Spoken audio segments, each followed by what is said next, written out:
Cloud. All right.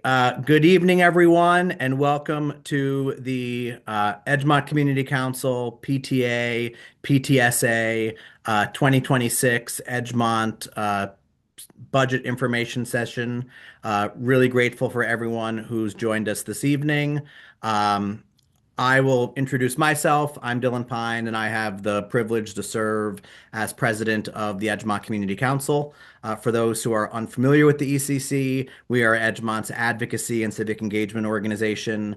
We maintain relationships with our partners in government at the town, county, state, federal level, school district, fire district, advocating for issues impacting Edgemont's quality of life. And then we also support community organizations and promote community events that develop a sense of belonging and neighborliness here in the Edgemont. Joining me here this evening is Pyle and Sarah from the PTA, who will speak briefly about the important work of the PTA, and then also Liz and Priya from the PTSA, who will speak about the work they do before we introduce our speakers from the school district here this evening. So, Pyle, I'll pass the proverbial microphone to you. I'm going to let Sarah do the talking. All right. I'm taking this one this time. So like Dylan said, I'm Sarah. So co-presidents with Pyle for the PTA. Everything we do is totally volunteer based with all of you in the community helping out. And so the PTA really supports the schools, the districts, and the students. We fund and host community events. We participate funding towards field trips, in-school programming, special events, and grants to the schools. Great. Thank you, Sarah. And PTSA, Hi, I'm Priya Nag, one of the co-presidents of PTSA, along with Liz Vanessa. We are the PTA equivalent for the junior senior high school, and we support the school and all our kids with various programming and also the work with the administrators and the staff for getting our feedback from the parents to the school and vice versa. Thank you, Priya. And I was remiss to mention that joining me here this evening from the ECC, we have incoming first vice president Eliana Weissman and second vice president Sharon Lewis. So thank you again for co-sponsoring this and for everyone who's joined us here this evening. Joining us from the school district this evening, we have Dr. Kenneth Hamilton, our superintendent, Brian Paul, who is assistant superintendent for administration and business, and Dr. Felipe Elrosco, who's the assistant superintendent for curriculum, instruction, and assessment. They have a brief presentation, and then if there are any questions, we'll take a few Q&As from the audience. If there are no questions, or if anyone's watching this recording here on YouTube and has questions, Dr. Hamilton or Brian, what's the best email address for them to send an email to? They can email me at khamilton@edgemont.org or Brian at bpaul.org or Dr. Orozco at FOROZNCO.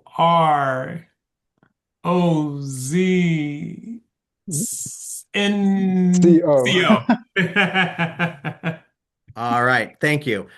So with that said, Dr. Hamilton, Dr. Orozco, Brian Paul, please take it away.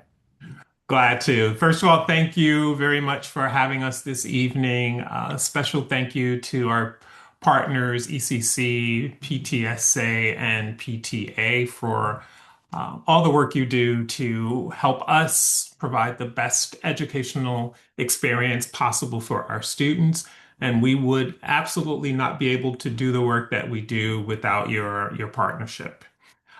This evening, we want to take a minute to walk you through not just the numbers, which is typically what people think of when you talk about budgets, but what's the thinking behind the numbers.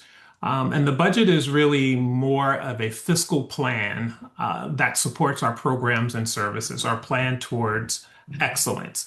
It's the result of a very deliberate and disciplined process that began months ago through our budget defense rounds. And during the budget defense rounds, we start with conversations with principals and department leads where they make their requests and justifications based on their data, their vision for their schools or their departments, and how that all aligns with our broad goals, our district goals, the superintendent goals, and then ultimately the various school and department goals.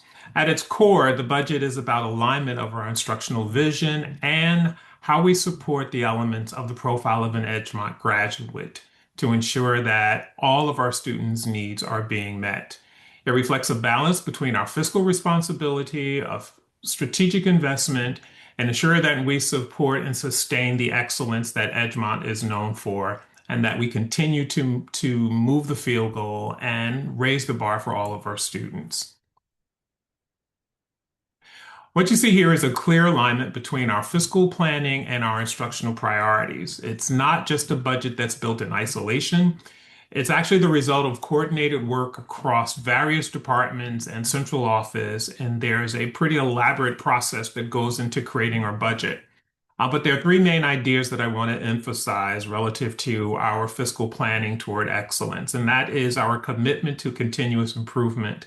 And even though Edgemont is recognized as being an excellent school district, and that's confirmed this year by U.S. News and World Reports, by the way, but it is also true that we continue to strive to make sure that we are ahead of the curve and being trailblazers in the field of education. And that means investing in our curriculum alignment, our instructional practices, and professional learning and opportunities for our teachers to ensure that they have all the resources they need in order to effectively implement curriculum and standards with fidelity. Our students are in a process now where we are preparing them for a world that is very, very different. And as we think about education, perhaps the education that most of us know, the world that our students will enter is a very different world. And so this budget is really prepared with the future in mind.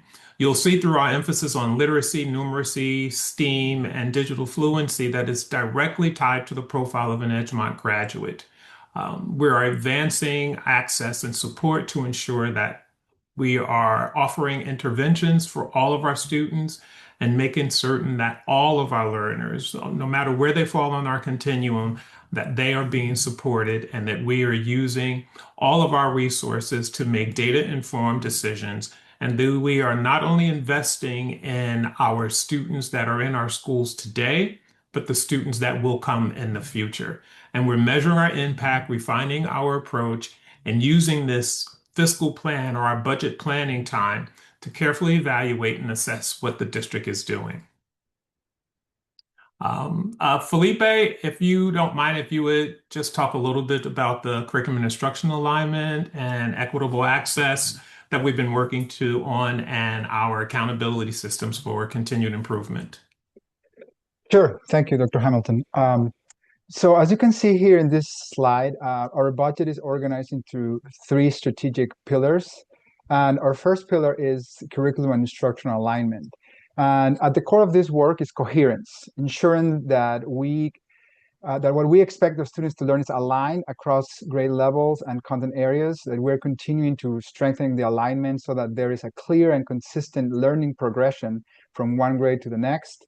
And you will also see a strong emphasis on literacy, particularly our ongoing work with the science of reading, as well as a parallel focus on strengthening numeracy across the district. Importantly, this is not about standardization for its own sake. It's about creating a strong, aligned foundation that ensures consistency for students while still allowing space for innovation and responsive teaching in our classrooms. Dr. Hamilton. When we talk about meeting the needs of all of our students, we are putting particular focus on personalizing learning for our students and meeting their needs based on where they are. We're sustaining and enhancing services for our differently able students while expanding intervention frameworks and ensuring that our students are receiving not just remediation where it's necessary, but enrichment as well. And most importantly, we're examining structures that may unintentionally limit access and remove any barriers that may exist for all of our students. Thank you. And our third pillar is accountability and continuous improvement. This is where we ensure that our work is not only intentional, but measurable and responsive. We're continuing to strengthen a culture of evidence-based decision-making, where data is not just collected, but actively used to inform instruction, programs, and resource allocation. Ongoing data collection is directly aligned to goals at every level of the system, as Dr. Hamilton mentioned, the district, the schools, departments, so that we have coherence in both our planning and our evaluation. And equally important is the role of two-way communication. This includes ongoing engagement with our staff, students, or families to ensure that our work remains responsive to the needs of our community. In short, this is not a static budget.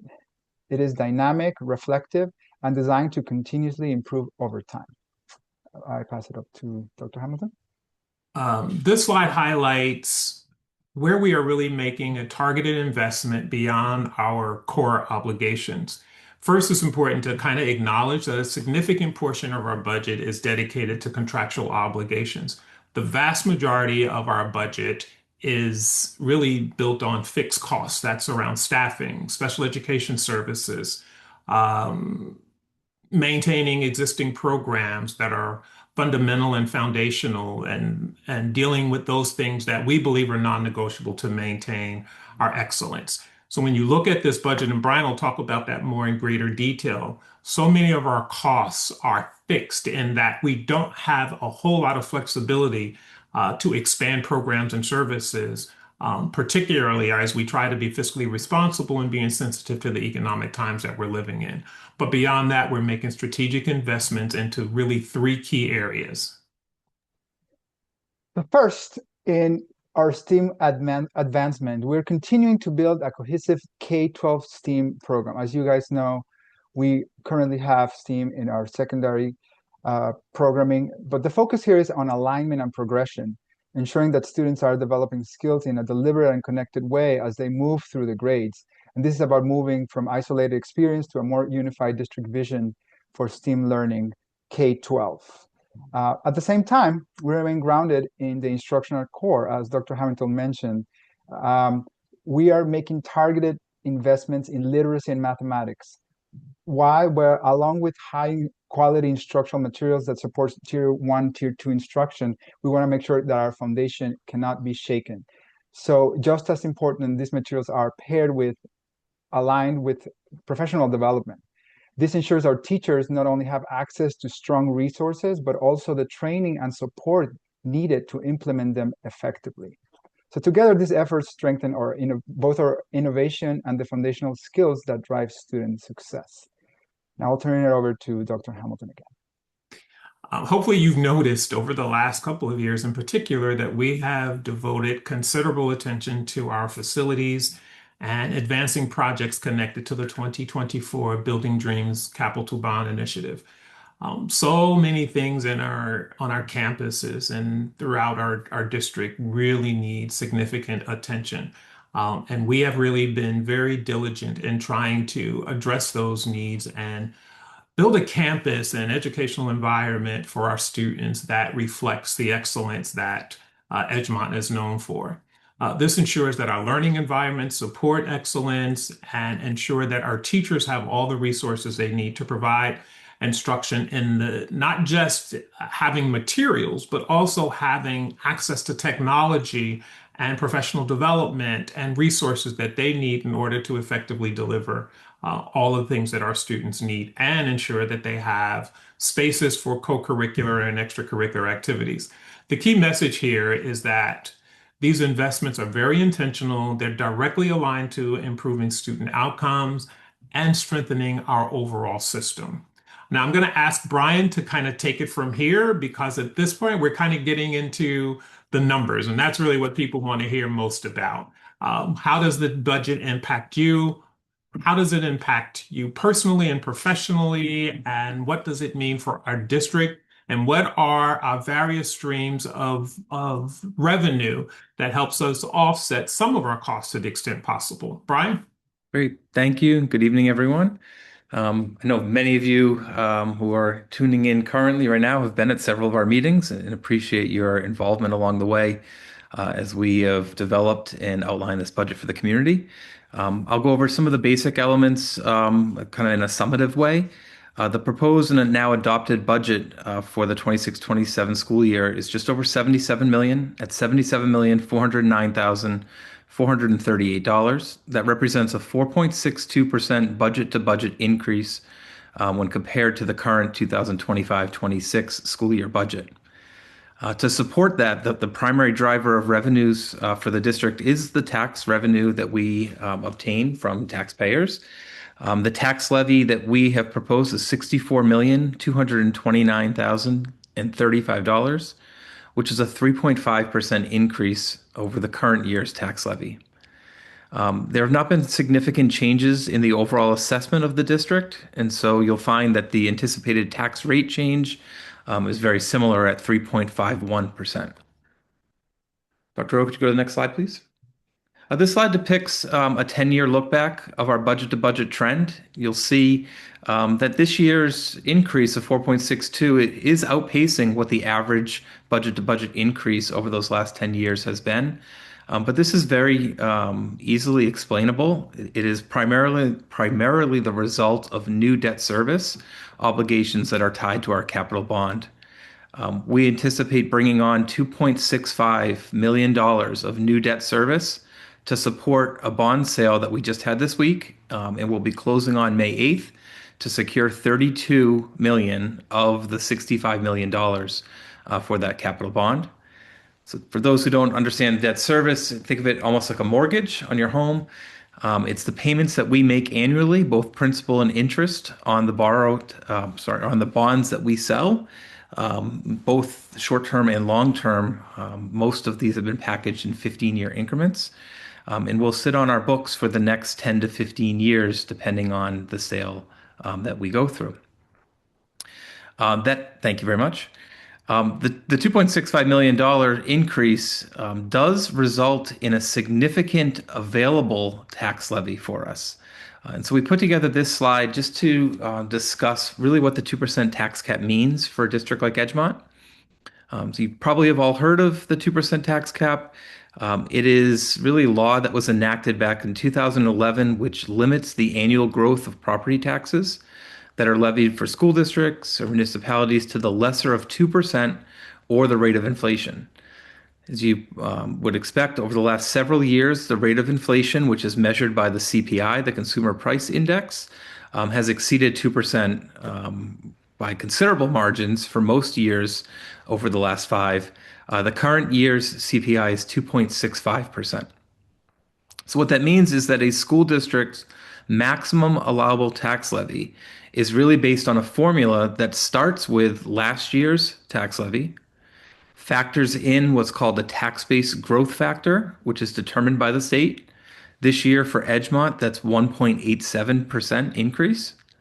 And then we apply either, the lesser of the two, 2% or CPI, which this year would be 2%. That brings us to a tax levy limit of $62.8 million. And that serves as the baseline. But added to that are a set of permissible exclusions that you could tax dollar for dollar.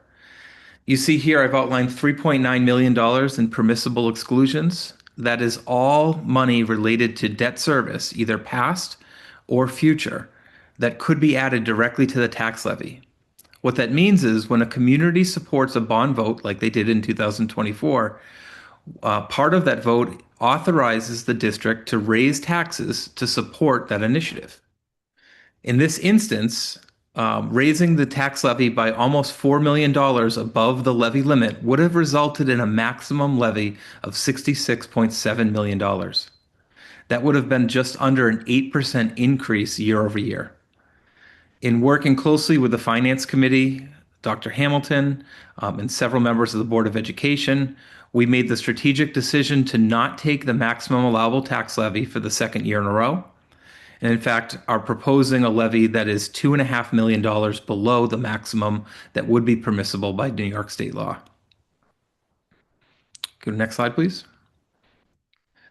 This graph just depicts the same 10-year trend, but now instead of budget to budget, looking at tax levy to tax levy.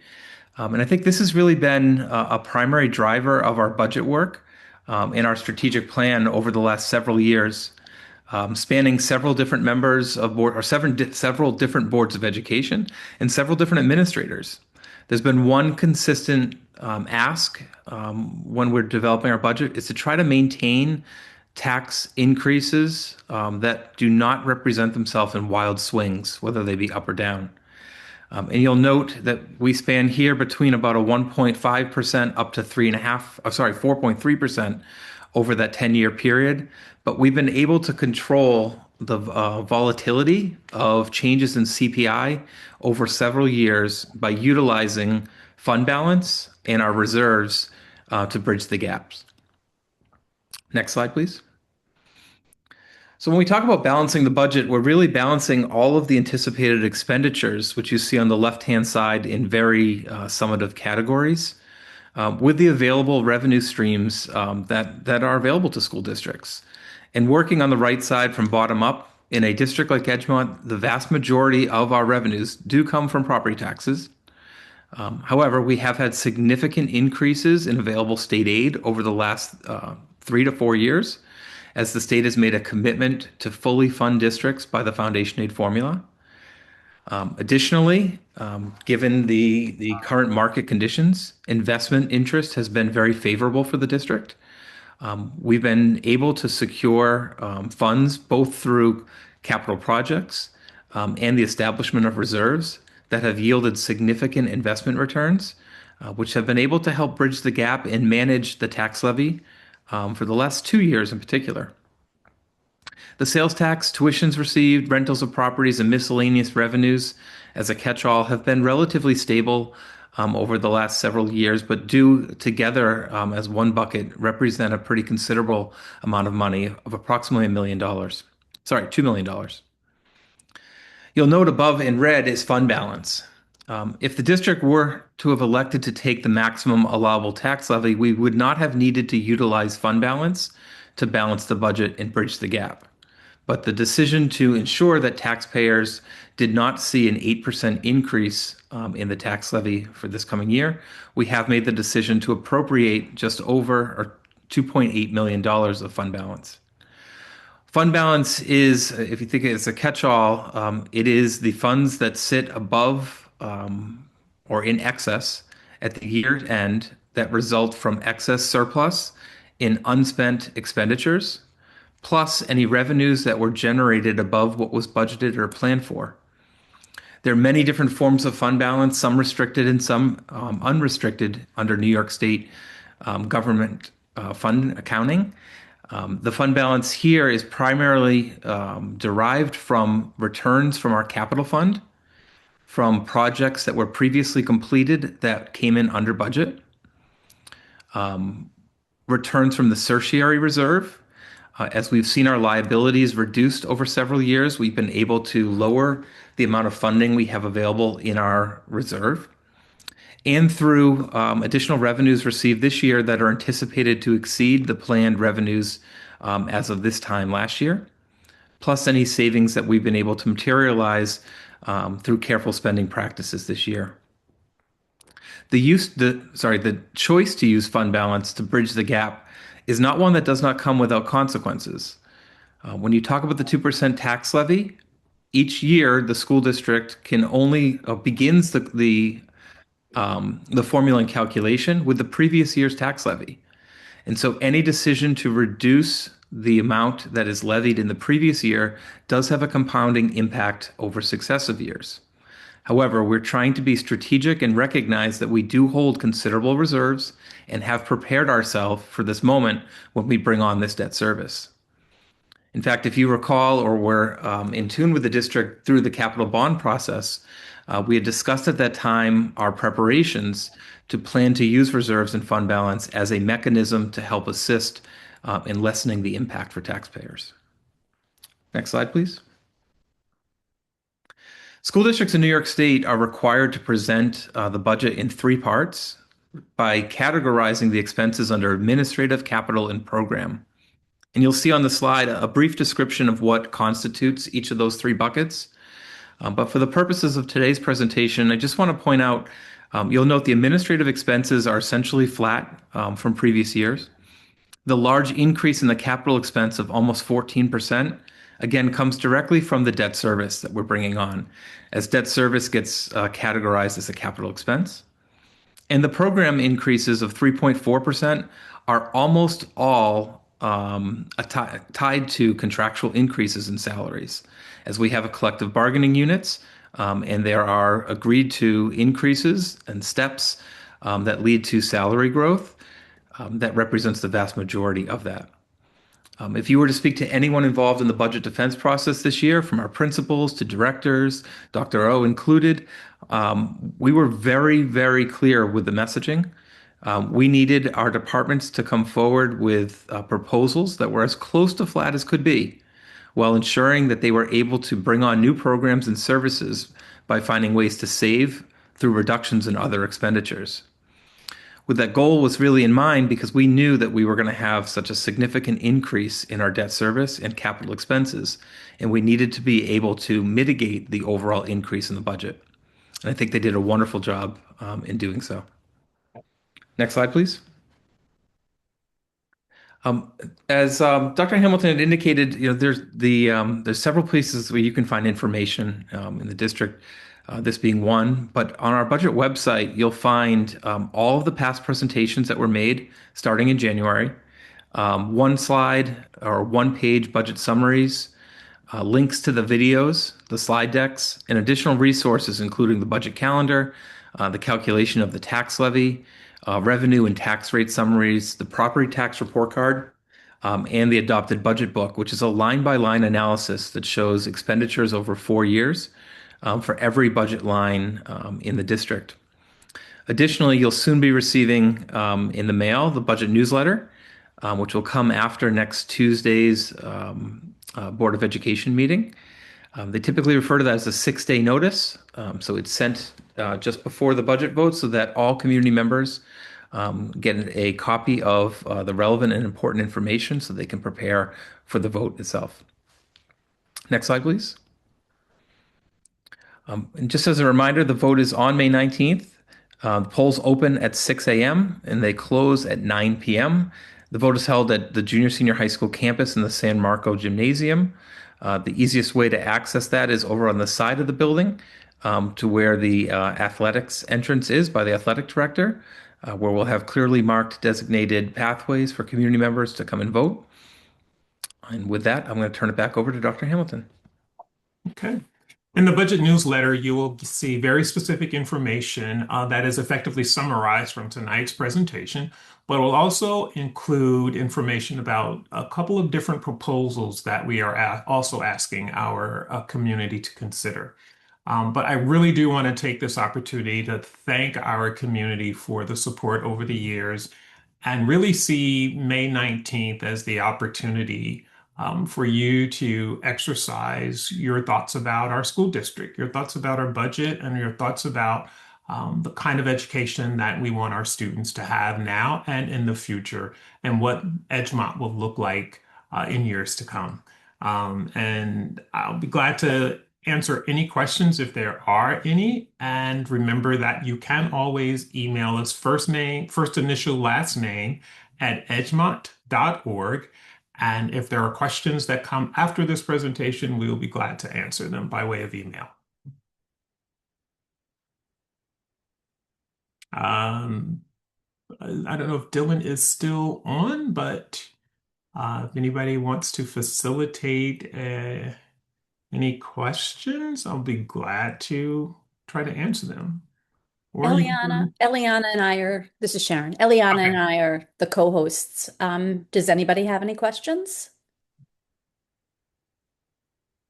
I don't know how I would see if you did, but I think there's a small enough group that if anybody has a question, they could probably just speak up and ask it.